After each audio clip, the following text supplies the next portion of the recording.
Clyde, ये बताइए कि महाराष्ट्र का चुनावी गणित भ्रष्टाचार के जरिए क्या साधने की कोशिश अब है क्या?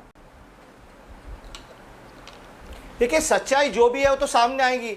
अगर भ्रष्टाचार के बारे में बात करते हैं और इन्होंने भ्रष्टाचार किया है तो महाराष्ट्र की जनता ने जवाब देगी। लेकिन अभी थोड़ी देर प्रधानमंत्री पहले जैसा ये बड़ा बात चल चेहरा रही अगर थी कि आके हमारा माफी स्ट्राइक मांगकर रेट, चला गया क्लाइड, आप देखें, और उनका एक गरिमा जी अगर आप सवाल पूछते हैं ना तो जवाब ले लीजिए, बीच में मत बात करिए। मैं हर सवाल का जवाब दूंगा। एक सवाल लीजिए ना जवाब। आप बीच में बात कर, जवाब कहां से आएगा?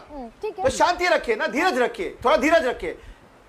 आप ये स्ट्राइक रेट की बात कर रहे थे, इतने परसेंटेज। देखिए, सरकारें स्ट्राइक रेट और परसेंटेज पे नहीं बनती, आंकड़ों पे बनती। नंबर जितने आते हैं, जिसके ज्यादा नंबर आते हैं, उस हिसाब से सरकार बनती है। तो एक स्ट्राइक रेट और आंकड़े से कुछ होने वाला नहीं है। और महाराष्ट्र की जनता ने दिखा दिया कि वो किसे पसंद करती है और किसे वोट देना चाहती है। आने वाले चुनाव में भी उस तरह के देंगी। उन्हें अगर भ्रष्टाचार लगेगा कि भ्रष्टाचार हुआ है तो उस हिसाब से वोट देंगे। जो जिसने भ्रष्टाचार किया है उसके खिलाफ वोट देंगे, जिसने भ्रष्टाचार नहीं किया उसके साथ में वोट देंगे। तो ये तो जनता को निर्णय लेने दीजिए ना।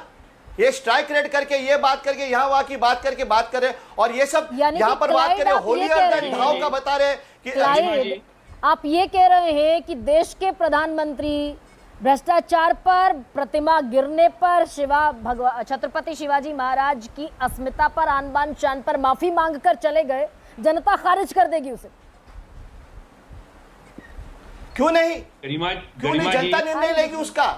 जनता जनार्दन सबसे आगे है, वो निर्णय लेंगी। आप बताएं मुझे, आप आदरणीय प्रधानमंत्री जी भ्रष्टाचार की बात कर रहे थे, उन्होंने अजीत पवार के बारे में, भ्रष्टाचार के बारे में बात किया, 4 दिन के बाद उन्हें साथ में लिया। क्यों लिया?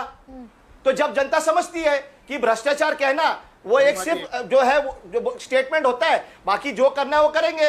ये उदाहरण आपके सामने है। भोपाल में भाषण देते समय आदरणीय प्रधानमंत्री, जो मेरे भी प्रधानमंत्री, क्योंकि चुन के आने के बाद प्रधानमंत्री देश के होते हैं और मैं देश का हूं, मेरे भी प्रधानमंत्री, उन्होंने उन्हें भ्रष्टाचारी कहा और 4 दिन बाद तो उनको ले लिया साथ में।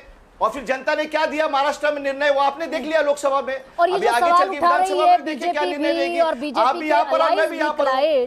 ये जो सवाल बीजेपी और बीजेपी के अलाइज उठा रहे हैं कि भाई मध्य प्रदेश में आपको शिवाजी की अस्मिता का ख्याल नहीं आता, कर्नाटक में आपको शिवाजी की अस्मिता का ख्याल नहीं आता। उसका भी जवाब देता हूँ, उसका भी जवाब देता हूं। नहीं, उसका भी जवाब देता हूं आपको। आप सिद्ध करिए। यहां तो सिद्ध हुआ है कि पीडब्ल्यूडी ने फंड दिया, वहां के लोगों ने ध्यान नहीं दिया। अभी थोड़े दिन पहले अभी शिंदे सेना के प्रवक्ता कह रहे थे आपटे कौन है, आपटे कौन है। कल तक तो इन्हें आपटे पता था कौन था। हर डिबेट में हम कहते तो हम क्या, कभी कभी ऐसा लगता है कि वो टीवी में से घुसकर आएंगे हमारे आंख पे, और आज बोल रहे आपटे कौन है, पता नहीं है। जो कल तक पता था आज तक पता नहीं। आप तो ये बौखलाए हुए प्रवक्ता बैठे हैं ना, उनको पता नहीं। यहाँ वहां की बात करेंगे, सच्चाई है। बताइए ना आपटे कौन है, क्यों नहीं बता रहे आपटे कौन है? कल तक तो बता रहे थे आपटे कौन है, आज नहीं बता रहे आपटे कौन है। एफआईआर किसने कराई? महाराष्ट्र सरकार ने एफआईआर कराई। सरकार तो क्या, तो मेहरबानी की क्या उन्होंने? उनका काम है, उनका कर्तव्य है, तो करना चाहिए उन्होंने। कोई किसी पे मेहरबानी नहीं की उन्होंने, अपना काम कर रहे हो। श्रीवास्तव, सरकार को जो चुन के लाया है तो काम कर रहे हो।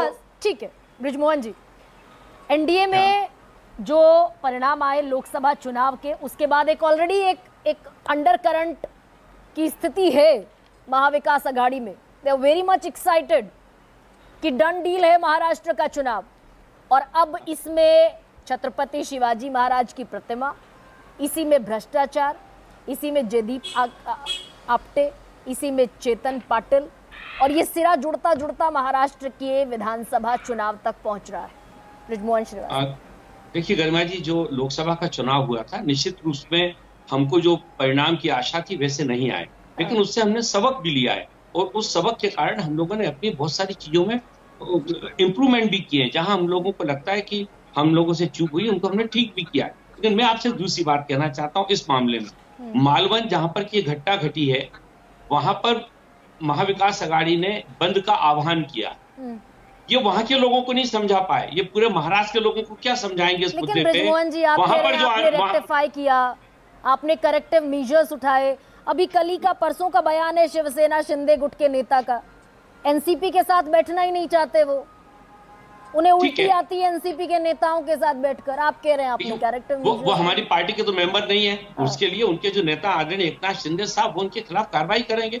एकनाथ शिंदे का कोई बयान तक नहीं है उस पर। अब ये आएगा, मौका आएगा जब बयान भी आएगा। इस मुद्दे पे मतलब हम 2 लोग दिन पुराना सार्वजनिक बयान रूप से- और माफीनामा या फिर किसी तरीके का कोई रिग्रेट आएगा 5 दिन बाद? नहीं, इस पे मैं सोचता हूँ शायद सार्वजनिक बात करने की जरूरत नहीं है, क्योंकि हम लोगों ने उनको बता दिया है। मैं इस मामले में खास तौर से जिसके लिए आज आपने चर्चा शुरू की है, एक तो ये कि महाविकास अघाड़ी पूरी तौर से हिंसात्मक सोच के साथ चाहती है कि मतदाता उसका साथ देंगे। तो ये निश्चित जानिएगा कि महाराष्ट्र की जनता हिंसात्मक प्रवृत्ति को कभी भी पसंद नहीं करती है। ये जूते मारो आंदोलन, इस प्रकार के जो शब्द हैं, ये पूरी तौर से गैर संसदीय हैं और इन बातों से लोगों के मन को नाराजगी पैदा होती है। मालवन के लोगों को समझा लें ये लोग तो बहुत बड़ी बात हो जाएगी। मालवन में बंद इनका फेल हो जाता है, ठीक अब है, मुंबई लेकिन में आ कृष्णा जाते हैं। हेगड़े, कृष्णा, यूनिटी भी बहुत जरूरी है क्या महायुति के बीच? अगर महाराष्ट्र में लोकसभा से इतर परिणाम चाहिए, उतनी ही सिर पुटअव्वल आज भी है। बिल्कुल, यूनिटी तो बहुत जरूरी है और हम यूनाइटेड ही है और एक साथ तो ही ये जो लड़ेंगे और तानाजी, फिर से जीतेंगे। ये जो आपके लेकिन जो अभी नेताजी मुझे हैं, पूछा तानाजी, गया कि प्रूफ दिखाइए कि छत्रपति शिवाजी महाराज के जो प्रतिमा है वो कर्नाटक में उखाड़ के लेके गई कर्नाटक सरकार 18 तारीख को, उसका प्रूफ मैं दे रहा हूँ और नहीं, पब्लिक मैं तो ये डोमेन में पूछ है। रही हूँ, कृष्णा, आप कह रहे हैं यूनिटी जरूरी है, ये जो तानाजी सावंत कह रहे हैं इस पर एकनाथ शिंदे इनके पास क्यों बोलने पर आपटे राजी कौन है इनको पता नहीं है, लेकिन कर्नाटका में क्या सुनिए हुआ ना, वो उनको पता है। आपसे कोई इनके पूछा सरकार क्या? में क्या आपसे उनके पूछा पीडब्ल्यूडी ने तुमसे किसको कोई पूछा कमीशन ही किया नहीं। वो ये पता नहीं है। देखिए, ये बोल रहे हैं बताया क्या है, वो देखिए, उधर बताया क्या हो रहा है उनके सरकार में पता नहीं है। कर्नाटका में क्या हो रहा है पता है, वो भी सीधे करेंगे, कंक्लूड कर वो भी सीधे करेंगे। खत्म हो ये गई। बौखला है उन लोगों को, महाराष्ट्र के उनके सरकार में क्या हो रहा है पता नहीं, पीडब्ल्यूडी ने क्या किया वो पता नहीं, कर्नाटका में क्या हो रहा है पता है। वाह भाई वाह, कल तक आपने पता था, आज आपने पता नहीं, इनके सरकार में क्या हो रहा है उनको पता नहीं। नहीं, गरिमा जी, इनको इसके सरकार में क्या हो रहा है, सरकार के प्रवक्ता है, इनको सरकार में क्या होता है पता नहीं। झूठ बोलने की भी एक सीमा होती है यार, इतने झूठ क्यों बोलते हो? झूठ बोलने की भी सीमा होती है। कृष्णा हेगड़े, ये तानाजी सावंत को लेकर झूठ क्या बोल रहे ख्याल है हैं, इनको आपका? कल तक आपने पता था, आज आपने पता यूनिटी में नहीं, चुनाव लड़ेंगे ना कृष्णा हेगड़े? बता रहे और मोबाइल दिखा रहे। अरे ऐसे तो प्रूफ हम बहुत कुछ दे सकते हैं। क्लाइड 1 इनको सेकंड, आपने क्लाइड 1 कौन है सेकंड, कल तक पता था, आज पता नहीं आपने उनको। झूठ को एक्सपोज कर दिया। Clyde 1 second, Clyde okay. Krishna Hegde, ये तानाजी सावंत पर शेखनाथ शिंदे क्यों खामोश बताइए ना, रहे? आपने जल्दी कौन से है? बता दीजिए। आपने कौन है देखिए, बताइए ना। तानाजी सावंत जी जो हमारे सीनियर लीडर है, उनसे हमने बात कर ली है। उनको ऐसा नहीं बात करना चाहिए था। जो कोएलिशन धर्मा है उनको निभाना चाहिए और जो कोएलिशन पॉलिटिक्स है उस पर उनको साथ देना चाहिए और वो मान गए हैं और इसके बाद ऐसा नहीं होगा, ऐसे हमारे सम्माननीय मुख्यमंत्री जी ने उनसे बात की। तो दूसरी बात, चुनाव जो इन्होंने झूठ बोला हाँ। कि मेरे पास प्रूफ नहीं है, ठीक मैंने कृष्णा, प्रूफ उनको ठीक दिखा है कृष्णा जी। तो अरे आपने चुनावी आपने कौन है माहौल उसका में प्रूफ दिखाइए ना, कल तक माफिया, तुम्हें पता था, आपने से अरे क्यों भाग रहे हो? एक माफी का भी सेगमेंट है और चुनावी माहौल में समझाइश का भी सेगमेंट है। तानाजी सावंत कह देते हैं भाई एनसीपी के साथ बैठकर तो अजीत पवार गुट के साथ बैठकर उल्टियां आती है, तो कृष्णा हेगड़े कह रहे हैं समझा दिया गया है उन्हें। कितनी यूनिटी है इधर भी और इधर भी, बहुत जल्दी चुनावों की तारीखों का ऐलान हो जाएगा। सबसे बड़ा सवाल में इतना है।